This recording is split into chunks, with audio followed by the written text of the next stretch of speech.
সবাইকে স্বাগত জানিয়ে শুরু করছি বিবিএ অনার্স প্রথম বর্ষের ক্লাসে। আমি নাজমুন করিম, সহকারী অধ্যাপক, ব্যবস্থাপনা বিভাগ, ঢাকা কলেজ। সুপ্রিয় শিক্ষার্থী, আমি আজকে প্রথম বর্ষের অষ্টম অধ্যায় নিয়ে আলোচনা করব। অষ্টম অধ্যায়ে যে বিষয়গুলি নিয়ে আজ আমি আলোচনা করব সেটি হচ্ছে মূলত অলিগোপলি এবং ডুওপলি বাজার নিয়ে। তো আমরা যে অষ্টম অধ্যায়ের যে বিষয়গুলি আজকে আলোচনা করব সেই বিষয়গুলি আমরা এক নজরে একটু দেখে নেই। প্রথমে আসছে কি অলিগোপলি কি, অলিগোপলি বাজারের বৈশিষ্ট্য, অলিগোপলির প্রকারভেদ, অলিগোপলিতে ফার্মের ভারসাম্য কিভাবে নির্ধারণ করা হয় সেটি আমরা দেখব। ডুওপলি কি, কুর্নট মডেল, অলিগোপলি ও ডুওপলির মধ্যে পার্থক্য এবং অলিগোপলি ও পূর্ণ প্রতিযোগিতার মধ্যে পার্থক্য। সুপ্রিয় শিক্ষার্থী, তাহলে আমরা চলে যাই মূল আলোচনায়। অলিগোপলি কি? অলিগোপলি শব্দটি গ্রিক শব্দ অলিগস এবং ল্যাটিন শব্দ পলিস থেকে এসেছে। অলিগসের অর্থ হচ্ছে কতিপয় এবং পলিসের অর্থ হচ্ছে বিক্রেতা। মুষ্টিমেয় বিক্রেতার বাজারকে অলিগোপলি বাজার বলে। বাজারে স্বল্প সংখ্যক ফার্ম কোনো দ্রব্যের উৎপাদন বা বিক্রয় পরিচালনা করলে তাকে অলিগোপলি বাজার বলা হয়। অর্থাৎ এই বাজারে বিক্রেতার সংখ্যা এতটাই কম যে প্রত্যেকের যোগান অন্যের যোগানকে প্রভাবিত করে। উইলিয়াম ফেলনার অলিগোপলিকে তিনি কিভাবে সংজ্ঞায়িত করেছেন আমরা একটু দেখি। যে স্বল্পের মধ্যে প্রতিযোগিতা হিসাবে আখ্যায়িত করেছেন। অর্থাৎ এখানে অপূর্ণ প্রতিযোগিতার একটি বিশেষ রূপ হলো অলিগোপলি। এবং অলিগোপলিতে দ্রব্যের বিভাজন হতে পারে, আবার নাও হতে পারে।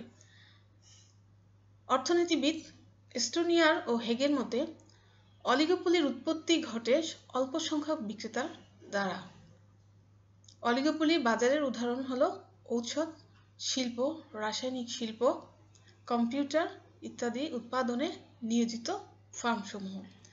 তাহলে আমরা বলতে পারি কি যে স্বল্প সংখ্যক ফার্ম যখন কিছু সংখ্যক দ্রব্যের যোগান দেয় এবং দাম নির্ধারণ করে বাজার পরিচালনা করে তখন তাকে অলিগোপলি বাজার বলে।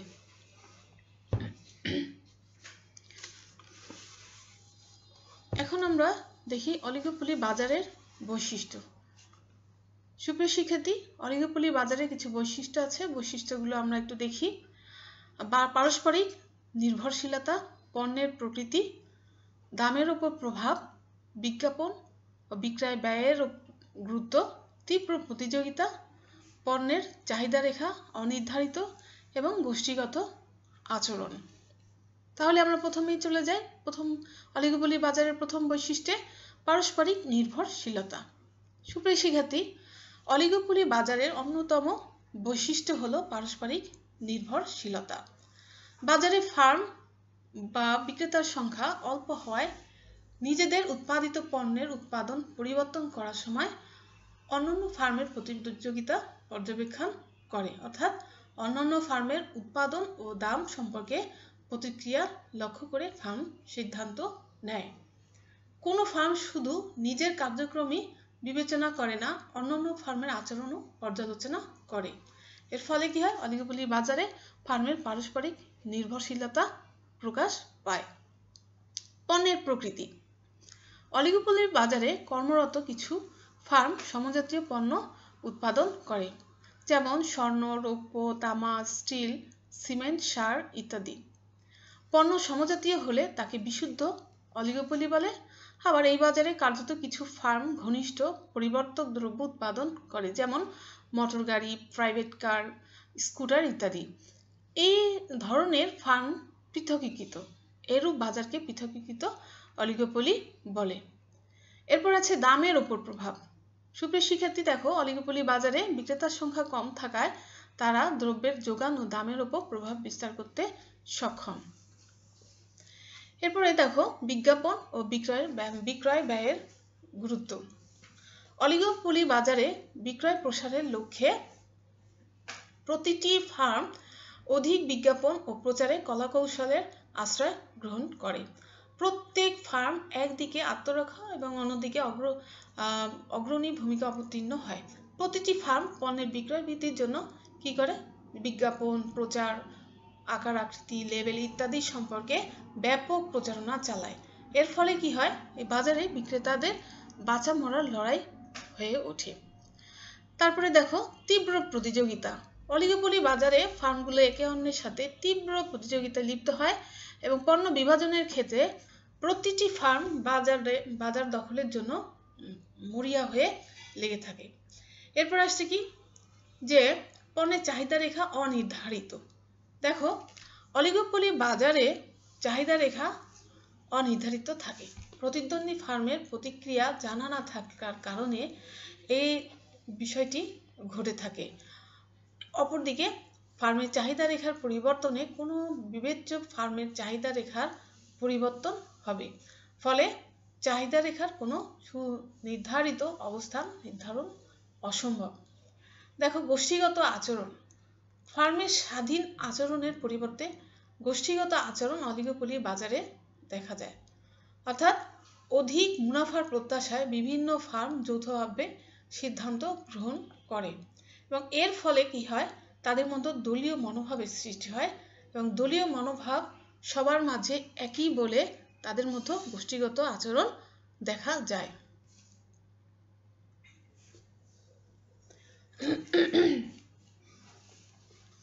সুপ্রিয় শিক্ষার্থী, এখন আমরা যেটি পড়ব সেটি হচ্ছে অলিগোপলির প্রকারভেদ। অলিগোপলির 4 ধরনের। একটা হচ্ছে বিশুদ্ধ অলিগোপলি ও পৃথকীকৃত অলিগোপলি, খোলা অলিগোপলি ও বন্ধ অলিগোপলি, আংশিক অলিগোপলি ও পূর্ণ অলিগোপলি, যোগ সাজসপূর্ণ অলিগোপলি ও যোগ সাজসহীন অলিগোপলি। প্রথমে আমরা আসি বিশুদ্ধ অলিগোপলি। সুপ্রিয় শিক্ষার্থী, দেখো কিছু বিক্রেতার বাজারে যে সমজাতীয় পণ্য বিক্রয় করে তাকে বিশুদ্ধ অলিগোপলি বলে। পক্ষান্তরে যে বাজারে বিক্রেতারা প্রায় একই রূপ বা একই ধরনের কিন্তু সম্পূর্ণ সমজাতীয় নয় এই ধরনের দ্রব্য বিক্রয় করে তাকে পৃথকীকৃত অলিগোপলি বলে। খোলা অলিগোপলি ও বন্ধ অলিগোপলি। দেখো নতুন ফার্ম যে অলিগোপলি বাজারে সহজে প্রবেশ করতে পারে তাকে খোলা অলিগোপলি বলে এবং যে অলিগোপলি বাজারে নতুন ফার্মের প্রবেশ রুদ্ধ থাকে অর্থাৎ বন্ধ থাকে তাকে বদ্ধ অলিগোপলি বলে। এরপরে আসছে আংশিক অলিগোপলি ও পূর্ণ অলিগোপলি। সুপ্রিয় শিক্ষার্থী, যে অলিগোপলি বাজারে একটা বা অল্প সংখ্যক বৃহদায়তন প্রতিষ্ঠান থাকে এবং তারা দাম সম্পর্কে নেতৃত্ব দেয়, আবার অপেক্ষাকৃত ক্ষুদ্র প্রতিষ্ঠানগুলো সেই দাম মেনে নেয় তাকে আংশিক অলিগোপলি বলে।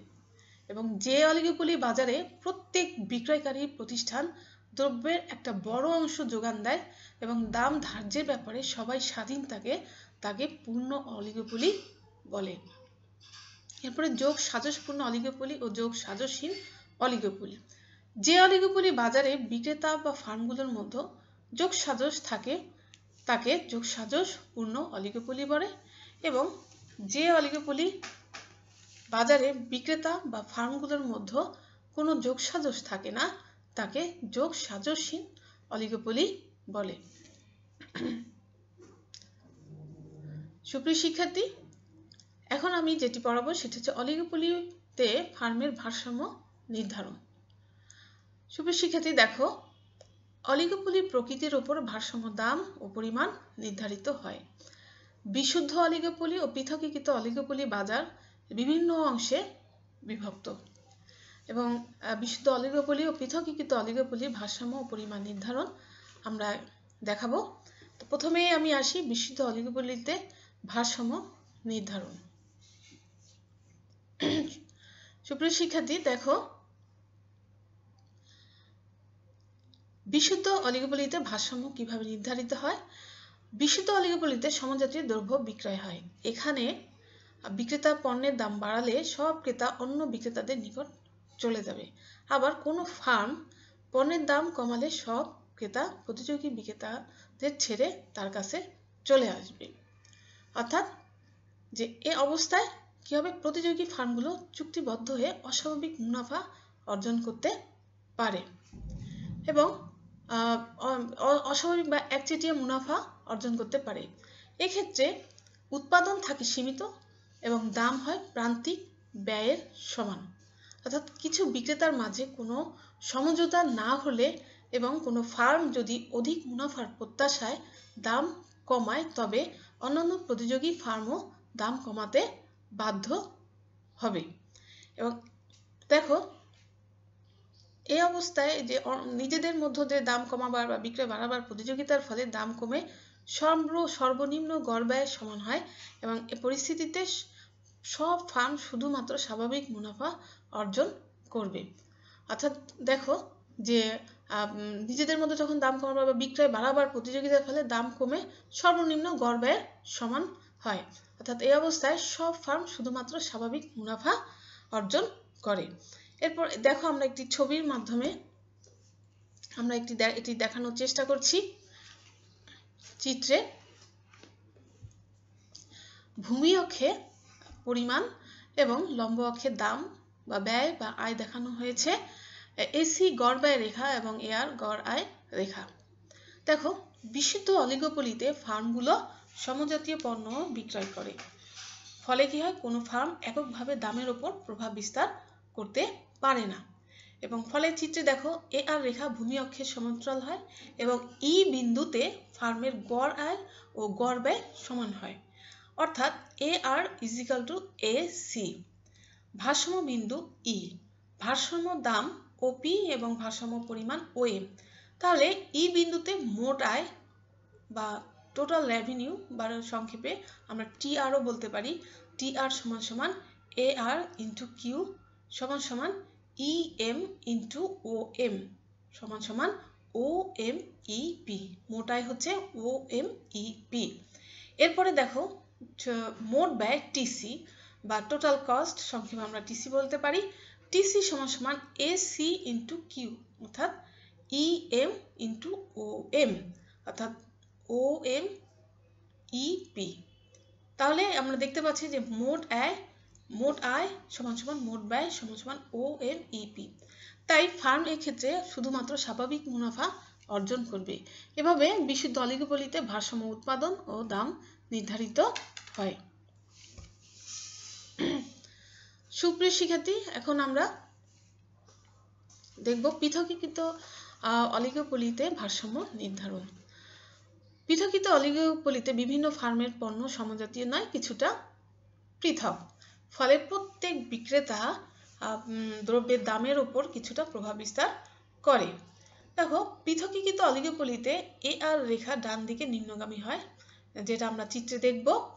এ বাজারে দ্রব্য সমজাতীয় না হলেও পুরোপুরি ভিন্ন নয় বলে বাজারে প্রতিযোগিতা বিরাজ করে এবং এই জন্য ফার্ম স্বল্পকালে অস্বাভাবিক মুনাফা অর্জন করলেও দীর্ঘকালে স্বাভাবিক মুনাফা অর্জন করে।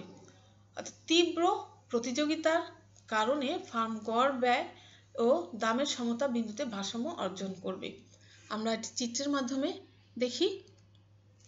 চিত্রে ভূমি অক্ষে পরিমাণ এবং লম্ব অক্ষে দাম ব্যয় ও আয় বা আয় নির্দেশ করে। এআর গড় আয় রেখা এবং এসি গড় ব্যয় রেখা। ই বিন্দুতে এআর ইজিক্যাল টু এসি হয় ভারসাম্য বিন্দু ই। সুপ্রিয় শিক্ষার্থী, তোমরা চিত্রটিকে খেয়াল করো। ভারসাম্য দাম ওপি এবং পরিমাণ ও এম।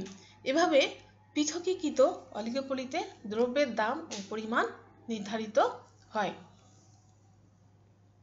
তাহলে আমরা দেখলাম কিভাবে দ্রব্যের দাম নির্ধারিত হয়। আমরা সেটি দেখলাম যে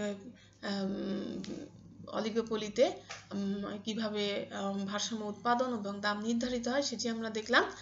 এখন আমরা যেটি পড়াবো সেটি হচ্ছে ডুওপলি।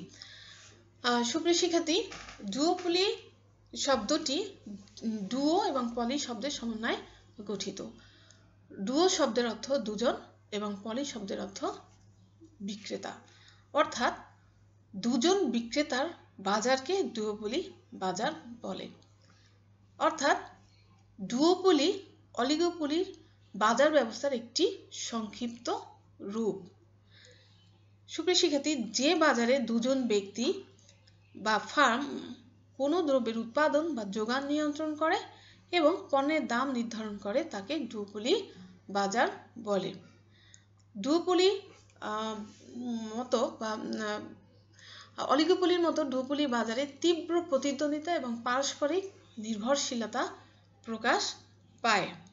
যেমন দেখো, কোনো দেশে যদি দুটি ঔষধ কোম্পানি থাকে বা বাস উৎপাদনকারী প্রতিষ্ঠান থাকে, তবে তারা সম্পূর্ণ বাজার নিয়ন্ত্রণ করে থাকে। সুপ্রিয় শিক্ষার্থী, ডুওপোলি বাজারের কিছু বৈশিষ্ট্য আছে, সেই বৈশিষ্ট্যগুলো আমরা একটু দেখি। আমরা সংজ্ঞা থেকে আমরা এটি পেতে পারি, যেমন যে ফার্ম দুটির উৎপাদিত দ্রব্য সমজাতীয়, দুটি ফার্ম নিয়ে শিল্প গঠিত, প্রতিটি বিক্রেতার মধ্যে তীব্র প্রতিযোগিতা লক্ষ্য করা যায়, একজন অন্যের আচরণ দ্বারা প্রভাবিত হয় এবং বাজারে নতুন শিল্পের প্রবেশ বন্ধ থাকে। অর্থাৎ ডুওপোলি বাজার বলতে যেটি আমরা বুঝি সেটি হচ্ছে যে বাজারে দুটি মাত্র ফার্ম দ্রব্যের উৎপাদন বা যোগান নিয়ন্ত্রণ করে তাকে ডুওপোলি বাজার বলে। সুপ্রিয় শিক্ষার্থী, এখন আমরা দেখব যেটি সেটি হচ্ছে কুর্নট মডেল বা ডুওপোলিতে কিভাবে ভারসাম্য অর্জিত হয় সেটা আমরা কুর্নট মডেলের মাধ্যমে দেখব। সুপ্রিয় শিক্ষার্থী, দেখো, ফরাসি অর্থনীতিবিদ 1838 সালে ডুওপোলি বাজারের দাম নির্ধারণের জন্য একটি মডেল প্রণয়ন করেন, যা কুর্নট মডেল হিসাবে পরিচিত। ডুওপোলি বাজারে ভারসাম্য অবস্থা বর্ণনার জন্য তিনি দুটি ফার্মের পণ্য ও ব্যয় অবস্থা অভিন্ন ধরে নেন। যেমন যে ডুওপোলি বাজারে দুটি ফার্মের পণ্য এবং ব্যয় অবস্থা অভিন্ন ধরে নেন। যেমন দেখো, তার যে ব্যাখ্যায়, সে ব্যাখ্যায় দুটি ফার্মের পণ্য হিসাবে ঝর্ণার পানি বা মিনারেল ওয়াটার বিবেচনা করেন এবং এর উৎপাদন ব্যয় শূন্য ধরে নেন। দুটি ফার্ম প্রত্যেকে একটা করে ঝর্ণা কূপের মালিক এবং ফার্ম দুটোর চাহিদা রেখা সরল আকৃতির এবং ক্রেতার সংখ্যা অনেক। প্রতিটি ফার্ম মনে করে প্রতিদ্বন্দ্বী ফার্ম উৎপাদনের পরিমাণ পরিবর্তন করবে না, তারা স্বাধীনভাবে পণ্য উৎপাদন করবে এবং মুনাফা সর্বোচ্চ করবে। কুর্নট মডেলের অনুমিতিসমূহ আমরা একটু দেখি। দেখো, দুটি ফার্মের প্রত্যেকে একটি করে ঝর্ণা কূপের মালিক, পণ্যের উৎপাদন ব্যয় শূন্য, প্রতিটি ফার্মের পণ্য সমজাতীয়, চাহিদা রেখা ডান দিকে নিম্নগামী এবং সরল আকৃতির, প্রতিদ্বন্দ্বী ফার্মের উৎপাদন স্থির থাকবে। দেখো, অর্থাৎ কুর্নট মডেলের যে মূল বক্তব্য, প্রতিক্রিয়া রেখার সাহায্যে ভারসাম্য অবস্থা ব্যাখ্যা করা যায়, সেটি আমরা একটু চিত্রের মাধ্যমে দেখি। চিত্রে এ বি হলো 1 নং বাজারের প্রতিক্রিয়া রেখা এবং সিডি হলো 2 নং বাজারের প্রতিক্রিয়া রেখা। ই বিন্দুতে প্রতিক্রিয়া রেখাদ্বয় পরস্পর ভারসাম্য অর্জন করে। ভারসাম্যের প্রয়োজনীয় শর্ত হচ্ছে R1x2 রেখা R2x1 রেখাকে ওপর থেকে ছেদ করবে। এখানে A is greater than C এবং D is greater than B হয় ভারসাম্যের প্রয়োজনীয় শর্ত পূরণ হয়। দেখো, ই বিন্দুতে 1 নং ফার্মের ভারসাম্য উৎপাদন x⁻1 এবং 2 নং ফার্মের ভারসাম্য উৎপাদন x⁻2। সুপ্রিয় শিক্ষার্থী, ই বিন্দু ছাড়া অন্য বিন্দুতে ভারসাম্য স্থিতিশীল হবে না।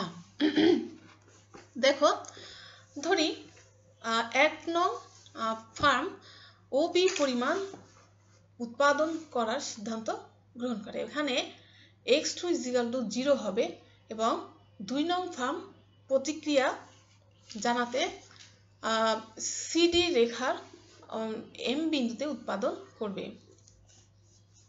এভাবে 2 নং ফার্ম যদি সি বিন্দু পছন্দ করে, তবে 1 নং ফার্ম প্রতিক্রিয়া জানাতে এ বি প্রতিক্রিয়া রেখার এন বিন্দুতে উৎপাদন করবে। 2 নং ফার্ম সি বিন্দু পছন্দ করলে 1 নং ফার্ম এন বিন্দু পছন্দ করবে। এভাবে ভুল শুদ্ধির মাধ্যমে তারা ই বিন্দুতে উৎপাদন করবে। সুপ্রিয় শিক্ষার্থী, কুর্নট মডেলের ব্যাখ্যাটি এখানে দেওয়া হয়েছে, তোমরা পরবর্তীতে দেখে নিও। কুনট মডেলের সমালোচনা, কিছু সমালোচনা আছে, সেই সমালোচনাগুলো আমরা একটু দেখি। দেখো, কুনট মডেলটি একটি স্থির মডেল হিসেবে পরিচিত, গতিশীল অবস্থায় এটি গ্রহণযোগ্য নয়। কুনট মডেলে উৎপাদন ব্যয় শূন্য বিবেচনা করা হয়েছে, যেটা আমরা আগে বলেছি। বাস্তবে এটি গ্রহণযোগ্য নয়। এখানে প্রতিদ্বন্দ্বী ফার্মের উৎপাদন সবসময় স্থির ধরা হয়েছে এবং বাস্তবে এই অনুমান সম্ভব নয়। এই মডেলে অনুমান করা হয়েছে দুটি ফার্ম শিল্পে থাকবে আর কোনো ফার্ম বাজারে প্রবেশ করতে পারবে না, তাই এই মডেলটি বন্ধ মডেল হিসাবে বিবেচনা করা হয়। তাহলে আমরা কি বলতে পারি, কিছু ত্রুটি থাকা সত্ত্বেও দুয়োপলি বাজারে ভারসাম্য অবস্থা বিশ্লেষণে গুরুত্বপূর্ণ ভূমিকা পালন করে কুনট মডেল।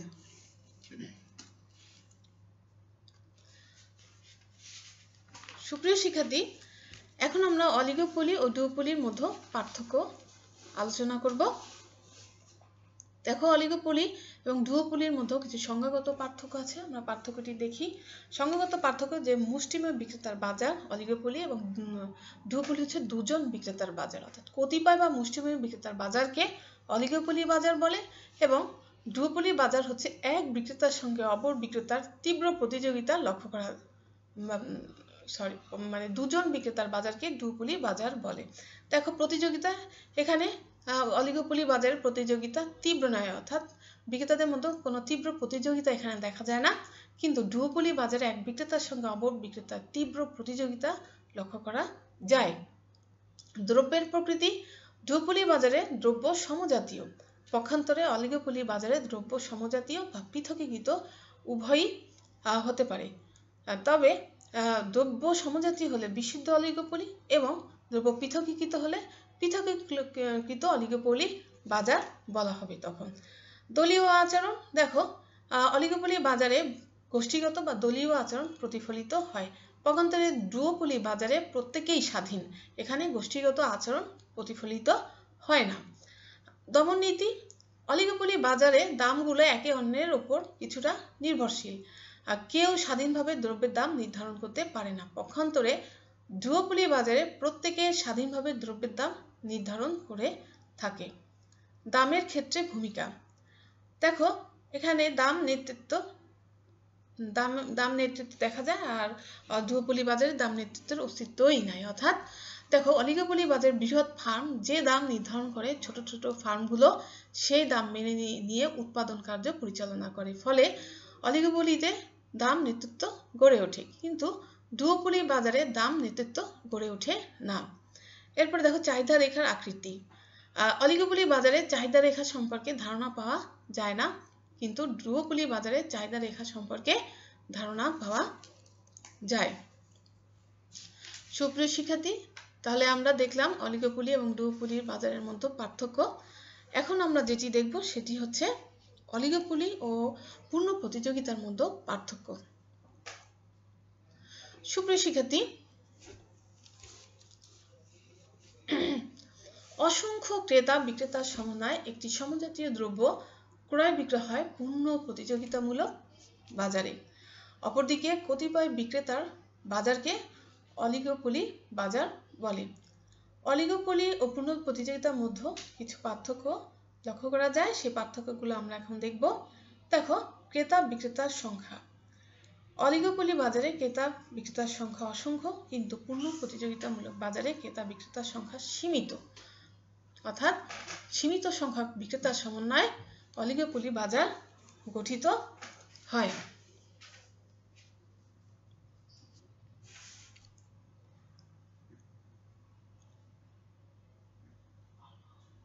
এরপরে বাজারে প্রবেশ ও প্রস্থান।